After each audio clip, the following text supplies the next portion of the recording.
مولا متقیان اگر کہیں پر خدا کے حوالے سے کوئی بات آ جائے، حکم خدا کی کہیں پر بھی پامالی ہو رہی ہو، وہاں نہ کوئی رشتہ داری دیکھتے تھے، نہ کوئی عہدہ دیکھتے تھے، نہ کوئی اپنا صحابی دیکھتے تھے۔ ابو اسود دوئلی کے بارے میں ابھی مولا کی خلافت قائم ہوئی تھی، بہت قریبی ساتھی تھے مولا کے، ابو اسود دوئلی، جنہوں نے حوضے کی تعلیم حاصل کی انہوں نے ابتدائی کتاب کے اندر ان کا نام ضرور دیکھا ہوگا، کیونکہ صرف اور نحو کو ترتیب دیا ہے ابو اسود دوئلی نے مولا کائنات کی تعلیم کے مطابق۔ ابو اسود دوئلی کو جیسے مولا کو خلافت حاصل ہوئی انہیں قاضی بنایا، لیکن قاضی بنانے کے بعد کچھ عرصے کے بعد انہیں معزول کر دیا۔ ابو اسود دوئلی آئے مولا کے حضور، کہا کہ مولا میری خطا کیا ہے، میں نے تو کوئی غلط فیصلہ نہیں دیا، میں نے تو کسی کو فیور نہیں کی ہے، آپ نے مجھے کیوں نکال دیا؟ سنیں گے مولا کا جواب کیا تھا۔ مولا فرماتے ہیں میں نے تیرے بارے میں سنا ہے اور مجھے یقین حاصل ہو گیا کہ جب تیری عدالت کے اندر ملزموں کو لایا جاتا ہے تو جیسے ملزم کو لایا جاتا ہے تیری آواز ملزم کی آواز سے اونچی ہو جاتی ہے اور تو اسے حقارت کی نگاہ سے دیکھتا ہے، تو اسے پستی کی نگاہ سے دیکھتا ہے، جبکہ ابھی اس کا جرم ثابت نہیں ہوا ہے۔ تیری آواز کیسے بلند ہو جاتی ہے کسی عام بندے خدا کی آواز پر؟ کیا تو یہ عہدہ لینے کے بعد سمجھ رہا ہے کہ تو بہت بہتر ہو گیا، بہت دوسروں سے برتر ہو گیا؟ لہذا مولا کو یہ اتنا چھوٹا سا عمل بھی پسند نہیں آیا۔ تو مولا کے شیعہ ہو جانا تو بہت دور کی بات ہے، مولا کے شیعہ ہو جائے تو بڑی بات ہے۔ اسی طریقے سے مولا متقیان جناب عقیل کا واقعہ مشہور ہے، نہج البلاغہ کے اندر اس کا اشارہ پایا جاتا ہے۔ نہج البلاغہ کا جملہ یہ ہے کہ مولا شاہ فرماتے ہیں کہ جو لوگ آئے تھے مولا سے مال لینے کے لیے کہ مولا ہمیں بھی بیت المال میں سے کچھ دے دیں، ہم نے آپ کو بڑا سپورٹ کیا، آپ کے قریبی ہیں، آپ کے رشتہ دار ہیں، آپ کے یہ ہیں وہ ہیں، مولا نے فرمایا لو کان المال لی لسویت بینہم فکیف وانما المال مال اللہ۔ یہ مال جو تم مجھ سے مانگنے کے لیے آئے ہو، اگر یہ بیت المال کا مال نہ ہوتا بلکہ میرا مال ہوتا تب بھی میں تم میں برابر سے تقسیم کرتا، جبکہ حالت تو یہ ہے کہ یہ مال میرا مال نہیں ہے، یہ اللہ کا مال ہے، میں کیسے اس کے اندر کسی پر ظلم کر سکتا ہوں؟ پروردگار کی خاطر ذرہ برابر بھی پیچھے ہٹنے کے لیے تیار نہیں تھے، ہر کام پروردگار کی خاطر۔ وہ واقعہ بڑا مشہور ہے جو فضائل کے باب میں بیان کیا جاتا ہے، اور آپ بھی اسی انداز سے سنیے گا کہ خلیفہ ثانی کے پاس ایک شخص آیا شکایت کرنے کے لیے کہ علی نے مجھے مارا ہے،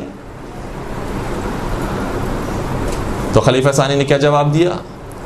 کہا لقد ضربت ید اللہ ولقد رأیت عین اللہ۔ جس شخص کی تو شکایت میرے پاس لے کر آیا ہے اس کی آنکھ نہیں، یہ اللہ کی آنکھ ہے، اور جس ہاتھ سے اس نے تجھے مارا ہے وہ اس کا ہاتھ نہیں ہے، وہ اللہ کا ہاتھ ہے۔ اور پھر مولا کے حوالے سے اسی طریقے سے ملتا ہے جملہ نبی اکرم کا کہ علی خشن فی ذات اللہ، علی خدا کے معاملے میں بہت سخت ہے۔ دوسرے مقام پر ایک دوسری تعبیر ہے، بلکہ دو تین اور تعبیرات ہیں، علی ملموس فی ذات اللہ، علی ممسوس فی ذات اللہ، پروردگار کے ذات میں، پروردگار کی توحید کے اندر ڈوبے ہوئے ہیں علی مرتضیٰ، پوری توجہ پروردگار کی خاطر۔ یعنی آپ محسوس کریں جتنے بھی واقعات ہیں، شب ہجرت کا واقعہ ہے، مولا متقیان کو حکم دیا جا رہا ہے کہ آپ میرے بستر پر سو جائیے، سوال کیا یہ نہیں سوال کیا کیا یا رسول اللہ میں بچ جاؤں گا، آپ بچ جائیں گے، فلاں بچ جائے گا، میرے ساتھ کیا ہوگا، ویسا ہوگا نہیں ہوگا۔ سوال کیا اگر مجھے موت آ گئی تو میری موت دین پر ہوگی، کیا میں اللہ کے راستے میں مارا جاؤں گا؟ کہا کہ ہاں بالکل تیری موت دین الہی پر ہوگی۔ کہ اس سے تو زیادہ موت شیریں ہو نہیں سکتی کہ جو اللہ کی خاطر آ جائے۔ پھر اسی طریقے سے جو استقبال ماہ رمضان کا خطبہ ہے اس میں بھی جب مولا وہ سوال فرماتے ہیں کہ اس مہینے کا افضل ترین عمل کون سا ہے، اور پیغمبر اکرم شاہ فرماتے ہیں کہ اس مہینے کا افضل ترین عمل یہ ہے کہ انسان گناہوں سے پرہیز کرے، اور پھر اس جواب کو دینے کے بعد نبی اکرم علی مرتضیٰ کو دیکھتے ہیں، رونے لگتے ہیں۔ جب گریہ فرما رہے ہوتے ہیں تو سوال کرتے ہیں مولا کہ یا رسول اللہ ما یبکی کا، آپ کو کس بات نے رلا دیا، آپ کیوں گریہ فرما رہے ہیں؟ مولا پیغمبر اکرم شاہ فرماتے ہیں کہ اے علی میں اس وقت کو یاد کر کے رو رہا ہوں جب تیری داڑھی تیرے سر کے خون سے خضاب ہوگی۔ اس وقت بھی مولا کا سوال یہ ہے، یہ نہیں سوال کرتے کہ میرے کتنے بچے ہوں گے، میرے پاس مال ہوگا نہیں ہوگا، آپ ہوں گے نہیں ہوں گے، کیا ہوگا. مولا کا سوال یہ ہے کہ جو مجھے موت آئے گی سلامتن فی دینی، کیا میرا دین اس میں سلامت ہوگا؟ پیغمبر شاہ فرماتے ہیں ہاں سلامتن فی دینک، تیرا دین اس وقت بچا ہوا ہوگا اور سلامتی کے ساتھ ہوگا. تو پھر فرماتے اس سے زیادہ کوئی اچھی بات نہیں ہو سکتی. کتنی ہی جنگوں کے اندر پیغمبر کے پاس بار بار آیا کرتے تھے مولا، سوال کرتے تھے یا رسول اللہ آپ نے تو فرمایا تھا کہ مجھے شہادت کی موت ملے گی، جنگ احد ہو گئی مجھے شہادت نہیں ملی، جنگ بدر ہو گئی مجھے شہادت نہیں ملی. اسی طریقے سے مختلف جنگوں کے اندر بار بار آ کے پیغمبر سے سوال کیا کرتے تھے یا رسول اللہ آپ تو فرماتے تھے مجھے شہادت ملے گی، شہادت ملے گی، مجھے کب شہادت ملے گی؟ میں کب خدا کے حضور جاؤں گا اس حالت میں کہ میں نے سب کچھ خدا کے لیے قربان کر دیا ہو؟ تو پھر پیغمبر کرم بیان فرماتے ہیں کہ اے علی اس وقت تجھے شہادت ملے گی جب تیری داڑھی تیرے سر کے خون سے خضاب ہوگی، اور یہ وہ وقت ہوگا کہ جب نہ میں ہوں گا نہ میری بیٹی ہوں گی، اور تجھے اس شہر سے بہت دور شہید کیا جائے گا. تو مولا متقیان پروردگار کے لیے سب کچھ دینے کے لیے قربان دینے کے لیے تیار تھے. یہاں تک بات لے آنے کے بعد ایک نقطے کی طرف بس میں اشارہ کرنا چاہتا ہوں. دیکھیں انسان سمجھدار ہو، سب سے پہلے میں نے بات آپ کی خدمت بیان کرنے کی کوشش کی تھی کہ انسان سمجھدار ہو، علم کے ساتھ عبادت کرنے والا ہو. دوسری بات بیان کرنے کی ہم نے کوشش کی کہ عبادت کرے تو اخلاص کے ساتھ کرنے والا ہو، خدا کے لیے کرنے والا ہو، سب کچھ خدا کے لیے ہو. قرآن مجید کی آیت یہ ہے کہ ان صلاتی و نسکی و محیای و مماتی للہ رب العالمین. پیغمبر کرم شاہ فرماتے ہیں میری نمازیں، میری ساری عبادتیں، میرا جینا مرنا سب کچھ اللہ کے لیے ہے، سب اللہ کے لیے، سب چیزیں قربان ہوگی اللہ پر. لیکن اب تیسرا نقطہ، جب انسان سب کچھ اللہ کے لیے تیار ہو جائے کرنے کے لیے تو کہیں ایسا نہ ہو کہ لوگ اسے اللہ ہی کے نام پر دھوکہ دیں اور اللہ ہی کے نام پر اسے غلط کام کروانے والے ہوں، جیسا کہ ہوا ہے تاریخ میں اور آج بھی لوگ سمجھ رہے ہوتے ہیں اور کر جاتے ہیں.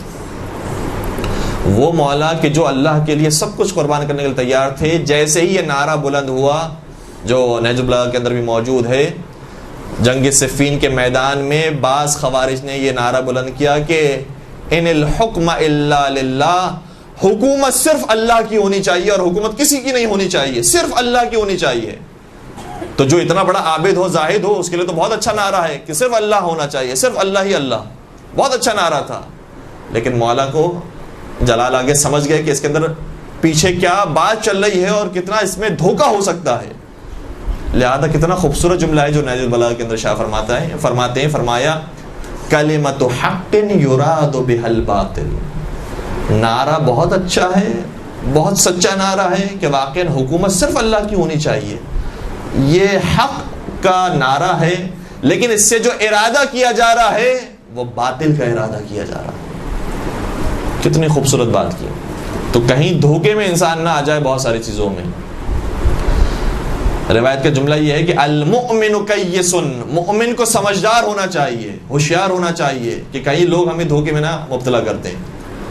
اب دیکھیں میں نے آپ کی خدمت میں خدا کے حوالے سے بات بیان کر دی، شاید خدا کے بارے میں آپ کی بات کیا بیان کروں، خود ہمارے لیے بھی ہم خدا کے لیے تو اتنے جان دینے کے لیے قربان نہیں ہوتے جتنی مولا کے لیے جان دینے کے لیے قربان ہو جاتے ہیں. یہ بڑا ایک المیہ ہے ہمارے ممبروں سے جو باتیں بیان ہوئی ہیں، اس کے بعد جیسی ذہنیت بنتی گئی ہے، چاہے مولا ہو چاہے خدا ہو، ہے تو بہرحال یہ پروردگار کی ہستی. تو پروردگار کے بھیجے وہ نمائندہ ہو چاہے مولا متقیان ہو. ہم بات کو مولا کے حوالے سے بیان کرتے ہیں، ہم مولا کے لیے سب کچھ دینے کے لیے، سب کچھ قربان کرنے کے تیار ہیں، لیکن خبردار کوئی مولا کے نام پر ہمیں دھوکہ نہ دے. مولا کے نام پر ہم جانے دینے کے لیے اپنا مال، اپنی اولاد، اپنے ماں باپ سب کچھ دینے کے لیے تیار ہیں، لیکن خبردار مولا کے نام پر کوئی ہمیں دھوکہ نہ دے. اور یہ دھوکہ مختلف انداز سے بار بار ہمارے سامنے آ رہا ہے. اب میں ایک مثال آپ کی خدمت بیان کروں. مجھے بڑا تعجب ہوا جب 15 شعبان جیسا دن آیا، مولا کی ولادت کا دن تھا، امام زمانہ علیہ السلام کی ولادت کا دن تھا. لوگوں نے ولادت امام زمانہ علیہ السلام کا میسج کرنے کے بجائے میسج کیا ہے کہ جشن ظہور امام زمانہ مبارک ہو. ہم تو ظہور کا انتظار کر رہے ہیں، مولا کے نام پر سب کچھ قربان ہے. یہ اپنے مقام پر ہے کہ مولا کے لیے ہم سب کچھ نچھاور کرنے کے تیار ہیں. جو بہترین اور با ادب جملے ہیں وہی ہمیں استعمال کرنے چاہیے, لیکن جو ہمارے عقائد ہیں اس کو تو ہم خراب نہیں کر سکتے. جو مسلم عقائد ہیں, جو قرآن اور حدیث کے مطابق ہیں, جو ہمیں تاریخ بتا رہی ہے ساری چیزوں کے مطابق ہیں, وہ تو ہم تبدیل نہیں کر سکتے. کہ آپ نے جو مبارکباد دے دی ظہور امام زمانہ کی مبارکباد, ظہور کا تو سب انتظار کر رہے ہیں. تو پھر یہ ابھی کیا ہے, ظہور کا زمانہ ہے, غیبت کا زمانہ ہے. تعجب ہوا ہمیں, اور اسی طریقے سے آپ تک بھی یقین میسج پہنچے ہوں گے. تو ظہور کا لفظ باقی ائمہ کے لیے استعمال ہوتا ہے, ادب میں لوگ استعمال کر جاتے ہیں, چلیں حرام کام نہیں ہے, لیکن امام زمانہ کے لیے بھی اگر یہ لفظ استعمال کر دیا تو بالکل ہی عقیدہ ہمارا منحرف ہونے والا ہے کہ آپ کا تو ظہور ہو چکا ہے. اور شاید پھر آگے جا کر یہ بھی آ جائے کہ جس طریقے سے باقی ائمہ کی ہم شہادتیں مناتے ہیں, پتہ چلا کہ ایک دن خدا نہ خواستہ وہ بھی ہو گیا, تو پورا ہی ہمارا عقیدہ ختم. جو لفظ ائمہ علیہم السلام نے پسند فرمایا ہے, اور وہ بالکل اگر ائمہ یہ محسوس کرتے کہ ادب کے خلاف ہے تو وہ لفظ استعمال ہی نہیں کرتے. ائمہ علیہم السلام نے خود یہ لفظ استعمال کیا ہے کہ مولا کی ولادت ہوئی ہے, اور ہر امام کے لیے یہی لفظ استعمال کیا گیا ہے کہ ولدا یا ولدا, کہ ان کی ولادت ہوئی ہے. تو اگر یہ لفظ بے ادبی میں شمار ہوتا تو کبھی امام استعمال نہیں کر سکتے. تو ہماری سوچ یہی ہونی چاہیے کہ خدا کے لیے سب کچھ قربان ہے, مولا کے لیے سب کچھ قربان ہے, لیکن کوئی خدا نہ خواستہ ہمیں مولا کے نام پر دھوکہ نہ دے. اسی طریقے سے یہ دھوکہ دیا جاتا ہے, اب تو یہ الحمدللہ ایسے ایسے معاملہ ختم ہو گیا کہ تم روزے کیوں رکھتے ہو, روزہ تو ہوا جس میں تمہارے مولا کو مارا گیا ہے. تم مسجد کیوں جاتے ہو, مسجد تو ہوا جس میں تمہارے مولا کو مارا گیا ہے. تو سارے کام ہو رہا ہے مولا کے نام پر. تم کربلا میں فرض کیجئے کہ اب ظاہر سی بات ہے طہارت حاصل کرنے کی ضرورت پیش آتی ہے, تم وہاں پر جوتیاں کیوں پہنتے ہو, اس میں سرزمین میں تو مولا کو مارا گیا ہے. تو ہر چیز مولا کے نام پر ہو رہی ہے, اور جتنے خرافات ہیں اور جتنے غلط باتیں سب مولا کے نام پر. تو اس لیے انسان کو ہوشیار رہنا چاہیے. جس طریقے سے مولا متقیان فوراً سے جملہ اشارہ فرماتے ہیں, کلمۃ حق یراد بها الباطل. تمہاری بات ٹھیک ہے کہ ادب کا خیال رکھنا چاہیے, لیکن یہاں پر یہ موقع ہے, اور جو میں کام کر رہا ہوں کیا اسے بے ادبی شمار کیا جاتا ہے؟ کہاں بے ادبی کسی نے شمار کیا ہے؟ لہٰذا انسان سمجھدار ہو, مومن سمجھدار ہوتا ہے. درود پڑھ دیجئے محمد و آل محمد پر.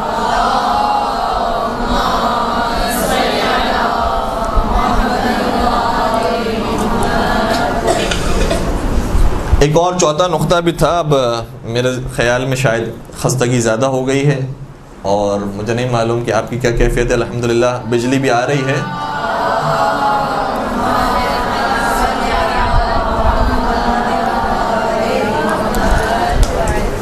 چلیں ایک واقعے پر میں اپنی بات کو مکمل کرتا ہوں. بڑا خوبصورت سا واقعہ, مولا کا یہ واقعہ ہے. علامہ مجلسی نے اس واقعے کو نقل کیا ہے. فرماتے ہیں کہ پیغمبر اکرم روزانہ فجر کی نماز کے بعد پوچھا کرتے تھے کہ آج کس نے صدقہ نکالا. ایک دن, اور ظاہر سی بات ہے روایت سے محسوس ہوتا ہے کہ بار بار مولا کائنات کھڑے ہوتے تو کہتے تھے یا رسول اللہ میں نے آج صدقہ دیا ہے, آج میں نے صدقہ دیا ہے, آج میں نے صدقہ دیا ہے. ایک دن پیغمبر اکرم نے سوال کیا کہ آج کون ہے کہ جو صدقہ نکال کر آیا ہے؟ مولا متقیان کھڑے ہو گئے, کہا کہ یا رسول اللہ میں نے صدقہ نکالا ہے. پیغمبر اکرم نے سوال کیا کہ کتنا صدقہ نکالا اور کس کو دیا ہے؟ کہا جب میں راستے میں آ رہا تھا تو جناب مقداد, جو جل القدر صحابیوں میں سے ہیں, جناب سلمان, جناب ابو ذر کے برابر انہیں قرار دیا گیا. جناب مقداد ابن اسود وہ مجھے راستے میں نظر آئے, بہت زیادہ بھوکے تھے, تو میں نے انہیں 1 دینار صدقے میں دے دیا. دینار کا مطلب سونے کا سکہ. میرے پاس دینار موجود تھا, میں نے اسے صدقے میں دے دیا اور وہ سیر ہو کر کھا لیا. اس طریقے سے میں مسجد میں آیا ہوں. جیسے ہی مولا کے جملے ختم ہوئے ایک اور شخص کھڑا ہو گیا. اس نے کہا کہ یا رسول اللہ میں نے تو آج علی سے زیادہ صدقہ دیا ہے. کہا تم نے کس کو صدقہ دیا ہے اور کتنا صدقہ دیا ہے؟ کہا میں نے 1000 درہم کا صدقہ دیا ہے. ایک فیملی, خاتون اور مرد سفر پر جا رہے تھے, میں نے ان کو 1000 درہم دیے ان کے سفر کے لیے. اچھا, دینار, 1 دینار 10 درہم کے برابر ہوتا ہے. مولا نے 1 دینار دیا تھا, اس نے 1000 درہم دیے تھے. اگر ہم ان دونوں الگ الگ کرنسیز کو ایک کرنسی میں کنورٹ کریں تاکہ بات سمجھانا آسان ہو, تو یہ نتیجہ نکلے گا کہ مولا نے 1 دینار دیا تھا, اس نے گویا 100 دینار دیے. تو کہا میری نیکی تو بہت زیادہ ہے، 100 گنا زیادہ بڑی نیکی میں نے علی سے انجام دی۔ جب مولا نے کہا تھا کہ میں نے 1 دینار دیا ہے تو اللہ کے رسول نے فرمایا تھا خدا تجھ پر رحمت نازل کرے۔ جب اس نے کہا کہ میں نے تقریباً 100 دینار دیے ہیں تو پیغمبر خاموش ہیں اور کوئی دعا نہیں فرماتے۔ لوگ حیران ہو گئے کہ ماجرا کیا ہے، یہاں پر بھی پارٹی بازی ہے کہ چونکہ ان کی پارٹی کے اندر ہیں تو اس لیے ان کے لیے تو دعا کر دی، ان کے لیے دعا نہیں کر رہے، انتظار کرتے رہے۔ لوگوں نے آ کر سوال کیا کہ یا رسول اللہ آپ نے ان کے لیے دعائے رحمت نہیں فرمائی؟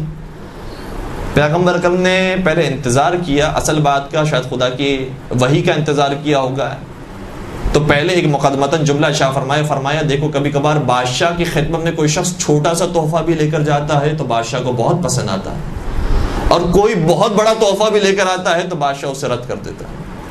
پھر آگے ارشاد فرمایا کہ دیکھو بات یہ ہے کہ علی نے جو 1 دینار دیا تھا وہ اللہ کی خاطر دیا تھا، اور اس نے جو تقریباً 100 دینار بھی دیے ہیں وہ علی کی دشمنی میں دیے ہیں، کہ میں آج یہ بتا سکوں کہ میں نے علی سے زیادہ صدقہ دیا ہے۔ تو چونکہ بغض علی میں اس نے نیکی انجام دی تھی لہذا پروردگار نے اس کی نیکی کو قبول نہیں کیا۔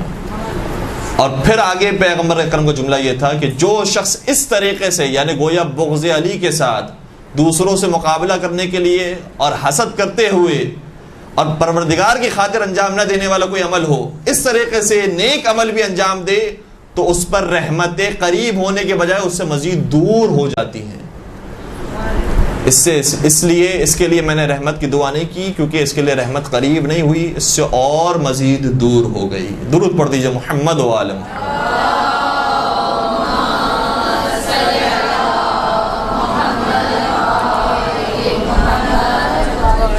برحمتك يا أرحم الراحمين وصلى الله على محمد وآله الطاهرين۔